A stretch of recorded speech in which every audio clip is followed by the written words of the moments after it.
রবিবারের দিনটা আমি যতই চেষ্টা করি না কেন যে একটু লেট করে উঠবো, সেদিন আমার আরও তাড়াতাড়ি উঠতে হয়। আজকে যেমন কালীচরণ সকাল 6:30টার সময় এসে চিল্লাচিল্লি শুরু করেছিল। কালীচরণের গলার আওয়াজটা তো প্রচণ্ড বিকট একটা আওয়াজ, মানে পুরো পাড়া কেঁপে ওঠে। সেটা আমি একদিন অন্য একটা ভিডিওতে দেখাবো। ওর একবারে চিৎকারের আওয়াজ শুনেই কিন্তু আমি ঘর থেকে সবসময় তাড়াতাড়ি বের হয়ে আসি।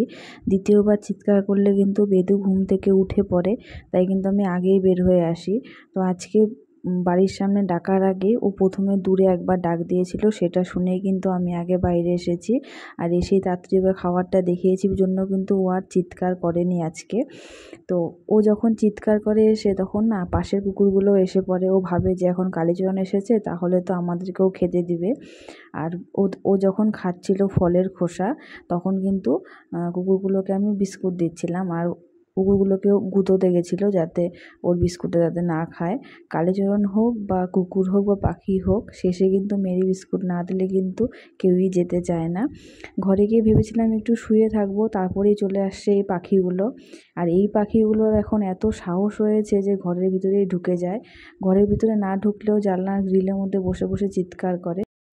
তাই বাধ্য হয়ে আমি আবারও উঠে আসলাম এদেরকে বিস্কুট দেওয়ার জন্য। আমি কোনো সময় এদের আওয়াজ শুনলে পরে শুয়ে থাকি না বা এদেরকে অবহেলা করি না, কারণ আমি জানি যে এরা একমাত্র এখানে আমার জন্যই আসে। আমি ছাড়া এদেরকে এখানে কেউ খেতে দেয় না, এমনকি কেউ পছন্দও করে না এদেরকে। কালীচরণকে তো মাঝে মাঝে সামনের বাড়ির লোকেরা খেতে দেয়, কিন্তু পাখি, কুকুর, বিড়াল বলুন, এদেরকে কেউ খেতে দেয় না, এদেরকে কেউ পছন্দও করে না। তাই ওরা যখনই ডাকে তখনই কিন্তু আমি তাড়াতাড়ি বের হয়ে আসি, কারণ আমি জানি যে ওরা শুধুমাত্র আমার জন্যই এখানে এসেছে। কিছুদিন আগে বাংলাদেশের একজন পশুপ্রেমীর ভিডিওতে একটা কমেন্ট দেখলাম। একজন কমেন্ট করেছে যে 10-20 টাকার বিস্কুট খাওয়ালেই নাকি পশু পাখি প্রেমী হওয়া যায় না। আচ্ছা, পশু পাখি প্রেমী হওয়ার জন্য কি তাদের পিছনে হাজার হাজার লাখ লাখ টাকা খরচা করতে হয়? নিশ্চয়ই না। তারাও সেই 10 টাকার বিস্কুট খাওয়ার জন্যই আসে। 10-20 টাকার বিস্কুটটা বড় কথা না, এদেরকে ভালোবাসার জন্য নিজেকে আগে মানুষ হতে হবে, তারপরে তো এদের প্রতি ভালোবাসা আসবে। যাই হোক, এইসব জ্ঞান দিয়ে লাভ নেই, কারণ মানুষ আবার এইসব বেশি সহ্য করতে পারে না। তো ঘরে এসে টুকটাক যা কাজ ছিল করে ফেলেছি, আর শুইনি আমি। তারপরে বেদুর জন্য ওটস বানিয়ে রাখছি। লোহার কড়াইয়ে যেহেতু বানাচ্ছি সেহেতু অনেকক্ষণ গরম থাকবে, আর বেদু কিন্তু এখনও ঘুম থেকে ওঠেনি, এখন বাজে 8:30। তা বেদুর খাবারটা আমি বানিয়ে রেখে দেবো। আর বেদুকে আজকে সকালবেলা দিচ্ছি ওটস, খেজুর আর কলা দিয়ে। আর এটা কিন্তু খেতেও ভীষণ ভালোবাসে।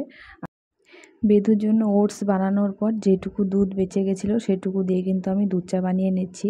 কালকে ছিল শনিবার, আর কালকের থেকে ভেবেছিলাম আমি আর দুধ চা খাবো না, কারণ বেদুর বাবা যেহেতু গ্রিন টি খায়, তাই এখন থেকে আমিও গ্রিন টি খাবো, আর শুধু রবিবার করে দুধ চা খাবো। কিন্তু দেখুন কপাল, আজকে রবিবার পড়ে গেছে। তা যেহেতু বলেছি রবিবার করে দুধ চা খাবো, তাই কিন্তু বেদুর যেটুকু দুধ বেঁচে গেছে সেটুকু দিয়ে আমি চা করে নিলাম। আর এখন কিন্তু আর আমার জন্য এক্সট্রাভাবে দুধ আসে না বাড়িতে। বেদু এখনও ঘুম থেকে ওঠেনি, আর বেদুর শরীরটাও কালকে রাত্রে থেকে খুব একটা ভালো না। ও কিছুদিন আগে মামাবাড়ি গিয়েছিল, মানে মামাবাড়ি বলতে মামাবাড়ি নিজের বাড়ি ওখানেই গিয়েছিল ভাইফোঁটার জন্য। তো বাইকে যেহেতু যাতায়াত করা হয়েছে, তাই কিন্তু ওর শরীরটা একটু খারাপ, একটু ঠান্ডা ঠান্ডা লেগেছে গাড়ির হাওয়াতে। তো ওকে ডাক দিয়ে তুললাম, তোলার পরে এখন ওকে ব্রাশ করাবো। আর বেদুর কিন্তু এটা খুব ভালো হ্যাবিট, ঘুম থেকে উঠে গরম জল খেয়ে কিন্তু ব্রাশ করতে চলে আসে। আর এখন না ও খুব জেদ করে একা একা ব্রাশ করার জন্য। আর প্রথমে ওকে আমি দিই একা ব্রাশ করার জন্য, ও তো ভালো মতন করতে পারে না, পরে কিন্তু শেষে আমি করিয়ে দিই। আসাম যাওয়ার আগে আমরা বেদুর জন্য কিছু ড্রেস কিনতে গিয়েছিলাম, তখন কিন্তু আমার এই জামাটা পছন্দ হয়েছিল। আর এটা কিন্তু একটু ওভার সাইজ আর পিওর কটন জামাটা। আর এই জামাটা ওকে পরানোর পর মনে হয় যে ও একটু কমফোর্টেবল ফিল করছে, কারণ এখন যে পরিমাণ গরম, গরম তো এবার কমছেই না। তাই কিন্তু ওকে আমি রাত্রেবেলাও কিন্তু এই কটনের জামাটাই পরিয়ে দিই।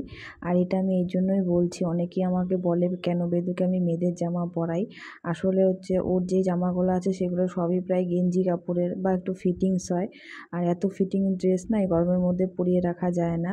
আর সুতির আরও দুটো জামা আছে, কিন্তু এখন আমি রাতে ওকে এই মেয়েদের জামাটাই পরিয়ে শোয়াই, তাতে কিন্তু অনেক মানে সুবিধাও হয়, এক্সট্রাভাবে কিন্তু নিজে ওকে প্যান্ট পরাতে হয় না। তো বেদু একটু রোদের মধ্যে বসিয়েছিলাম, ও দৌড়ে এপাশে চলে এসে টিভি দেখার জন্য। তো ওকে এখন ব্রেকফাস্ট করিয়ে দেবো, তারপরে কিন্তু 1 ঘন্টা পরে স্নান করাবো। আর জানো তো, এটা আমাদের টিভির 4 নাম্বার রিমোট।